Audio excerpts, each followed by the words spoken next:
In this Big Bend, we have the mid package added, which is a $1,495 value, bringing the total as tested MSRP to $45,545. Put it in gear. Where are we going? We're going to drive around the block. So, you know, one of the things that I haven't been able to do, even though you say, well, you know, you drove it off-road. Well, off-road and on the street are two different things. Now, some of the roads feel off-road around here. That's my plug. Yeah. But we want to make sure that, you know, how does the vehicle respond on the asphalt? Do you get a lot of feedback from the tires? And that's one of the things we're going to find out. And there's a... So the question is, how is this version of the Bronco going to be as an everyday driver? Everyday driver. Yeah, you're all buckled up. So the one thing I really like, you know,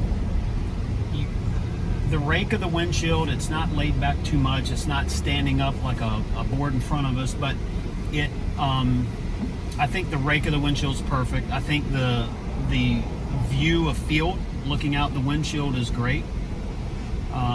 You can see, I mean, as we're not under a light, but you can, when you pull up to a light, one thing I've noticed is you can see the light without having to stop way back from it. Now you'll notice on the hero switches here, we are missing the front sway bar disconnect, front and rear locker. We do have trail turn assist. This is the traction control. You can turn it on or off. It's standard on, so you can turn it off. And this is the hazard lights. This does have the 8-inch touchscreen. Now, if you're looking for a great mid-size SUV for the occasional snowstorm, the occasional dirt path off-road, maybe even a trip to the beach, I think that the Big Bend is the medium of the road of all the trim levels out there, and I think it would be a great option.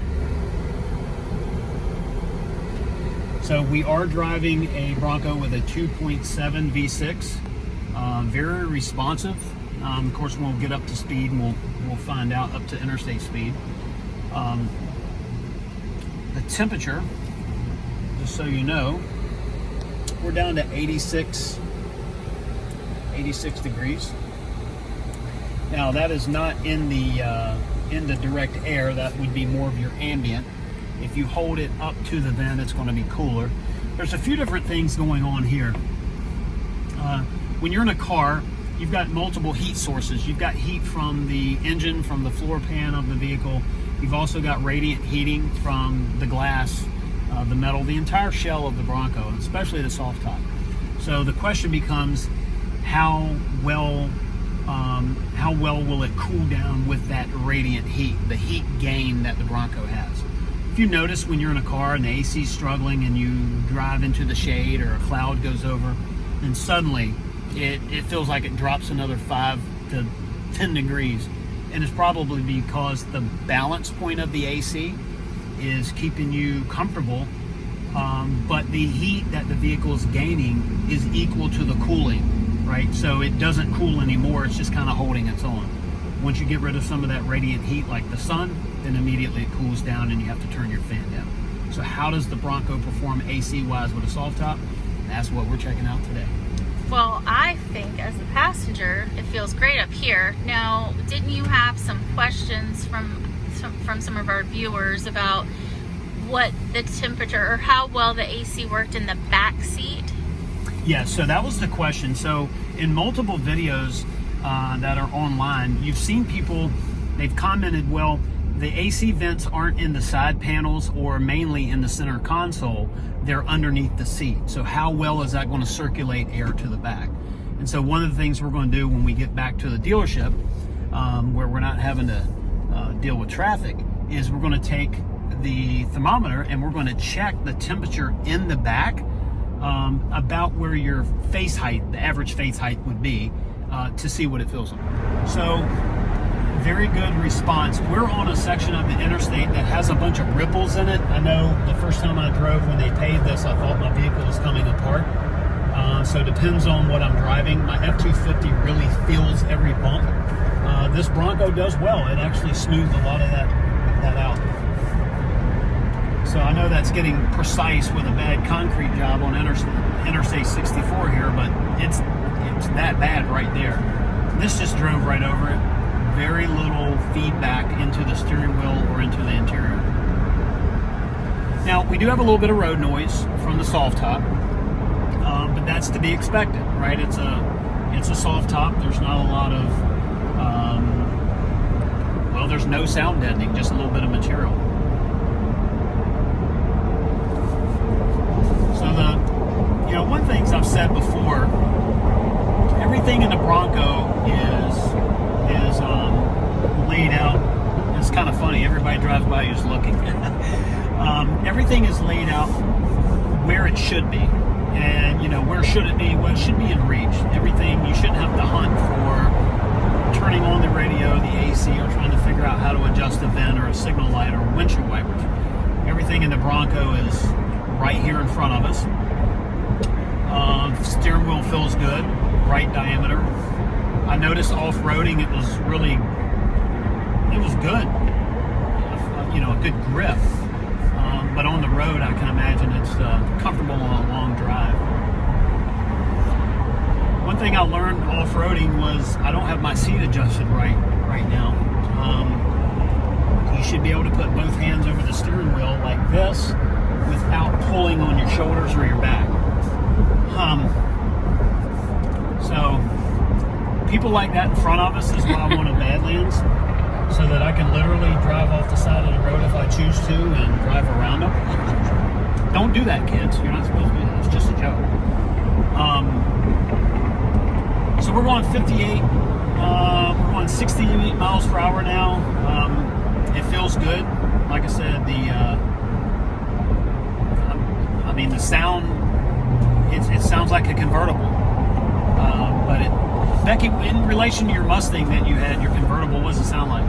Well, I think it's about the same. I mean, convertibles are just known for some road noise. Right. And it's all in what you want. If you want that convertible, you're going to take the road noise. Yep. Yeah, it's part of it, right? Right. But then there's lots of older vehicles that aren't convertibles that still have road noise. Right, exactly. So I'd rather have the fun car that you can easily take the top off and go and get some sun on your shoulders than to have a quiet car. Yeah, so this guy riding by us here, he was looking all the way out, so he's literally turned around now, he's still looking at us in the mirror. That's what the Bronco brings. It brings that, it's the heritage of the Bronco. It's the icon, the American icon, Ford Bronco, and suddenly now it's back.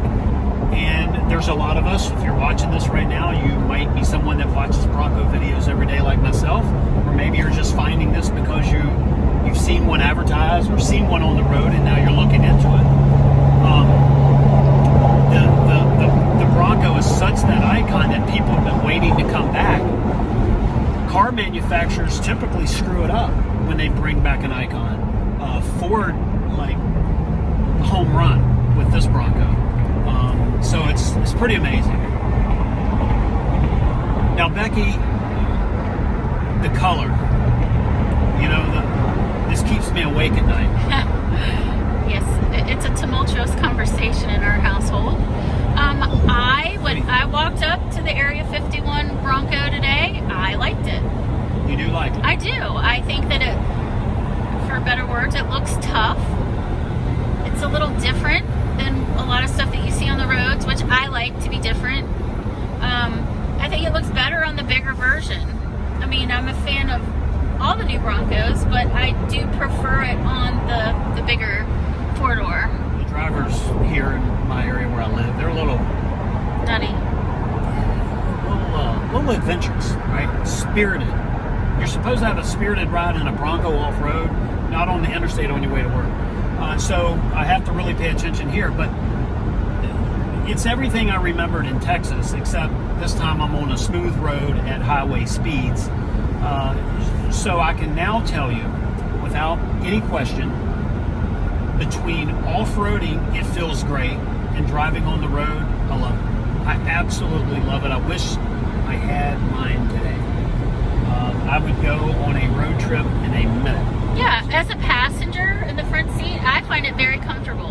2.7, like I said, if you put your foot into it, it's got a really good shift. It downshifts pretty quick. And now we're actually going 65, and we're in a 65. So I was going a little bit below the speed limit, but it's very responsive. You know, Gavin and I talked on our live stream, on our Sunday Night Live episode, about the V6 versus the V8 option. And look, quite frankly, I don't think it's needed. I think it's quite capable with the 2.7.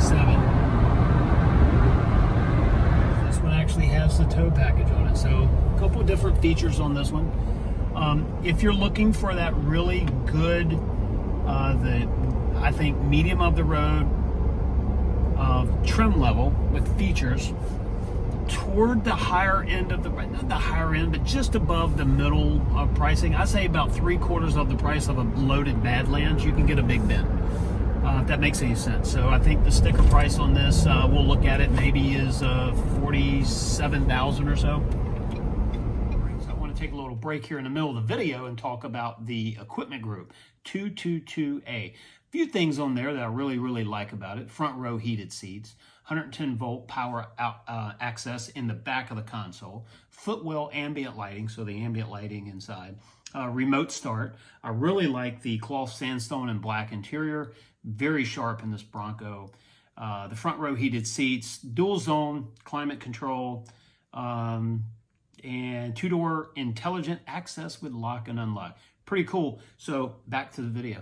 You know, I was able to drive a 2.7 Badlands with Sasquatch in Texas off-road. Of course, that was a entirely different terrain itself, but driving around town, asphalt roads, I'm in a non-Sasquatch Big Bend, and it is really nice. I like it. I like how everything fits. You know, the cockpit's right where everything's located. I just like the height of the window, the windshield. The steering is great, the responsiveness.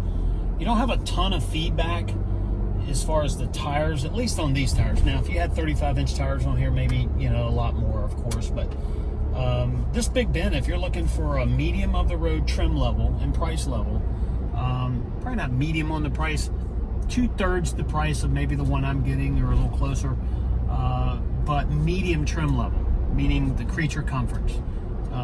And this has a mid package in it, so the only option really on here that I could tell was the hitch. So we do have the hitch on this one. We have a soft top, the automatic, like I said, with the V6. Very responsive, just fun to drive.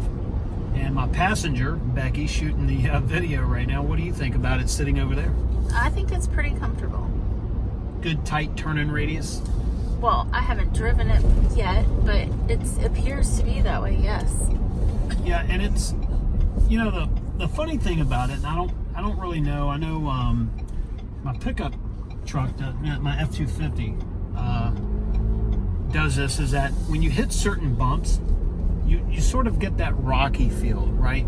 That it's the suspension's rolling front to rear. You're not getting that unusual bounce. It's kind of that annoying bounce, actually. This is more of a comfortable, it takes those big bumps and it kind of moves it from, say, the front of the vehicle to the back. Something I think is interesting is the temperature outside is low 90s. And in here, without the AC vent running, I think we're at 83 degrees. And it just cut off on us. We're at 83 degrees in the low 40% range on humidity. Now, I'll tell you something I've learned. There was a question about the AC. At least in this model, let me tell you how that works. We have a selection, which we'll show you in the video. We have a selection that air distribution, you can determine whether it's defrost, the dash vents, or dash vent and flooring. When you turn the air on the floor mode, you actually get it below the seats in the floor vents. You get it below the dash and below both seats, the driver's side and passenger side. But when you have the AC on just the dash vents, there's no airflow underneath the seats. So if you're questioning, you know, about the vents in the console, they're not even blowing, you know, the floor vents aren't even blowing the AC back there in regular AC mode. unless you configure it so you have it blowing out of the floor.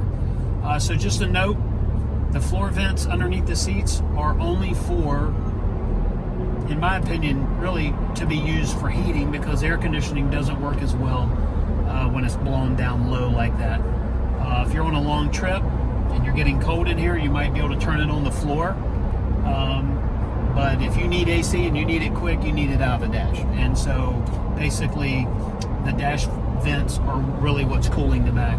We noticed today on a, like I said, low 90-degree day, we had about a 2.5 to 3, depending on when we checked it, degree temperature difference between the front seats and the back seats. So super impressed with the AC, and we have a soft top. So, and there you have it. I like the Big Bend. It's a great medium of the road when it comes to all the 7 trim levels of 2021. The Ford Bronco is a nice vehicle, whether you go with a base or first edition, it doesn't matter. This vehicle is nice. If you're looking for a medium of the road, a great SUV to go off-roading, sand and snow, it doesn't matter. Drive it to work every day. The Big Bend should be an option for you. Hey, a big shout out to Win Ford for giving us this opportunity to review this Bronco, and I really appreciate that. If you haven't already, like and subscribe to our channel. Hit the bell icon so you know when we have a video coming out, and the adventure awaits.